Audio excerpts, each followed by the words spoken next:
A federal appeals court says the Texas voter ID law discriminates against minorities. The ruling coming down today on the eve of the 50th anniversary of the signing of the Federal Voting Rights Act.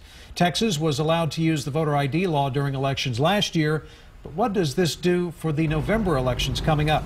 KXAN's Aaron Cargile has been getting those answers for us tonight. Aaron? During the 2014 election, Travis County tells me about 200 people's votes did not count because they didn't have the right photo ID. The majority of them were students here at the University of Texas. They were from out of state and didn't have a Texas driver's license, and they could not use their student ID.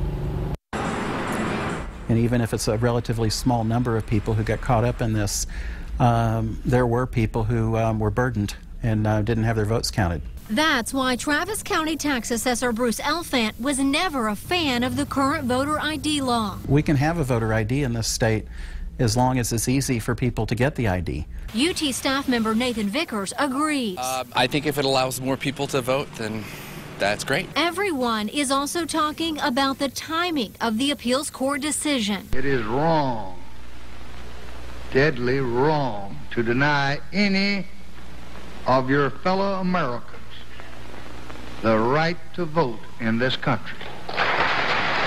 Thursday marks 50 years since Texan and President Lyndon B. Johnson signed the Federal Voting Rights Act. With one stroke of a pen, every American had equal access to the ballot box. Voter ID is by no means dead. The state is expected to appeal. And today, Governor Greg Abbott said, in light of ongoing voter fraud, it is imperative Texas has a voter ID law that prevents cheating at the ballot box. Texas will continue to fight for its voter ID requirement to ensure the integrity of elections in the Lone Star State. Perhaps the biggest question now, what do we need to bring to the ballot box in November? My guess is that we will get some guidance one way or the other.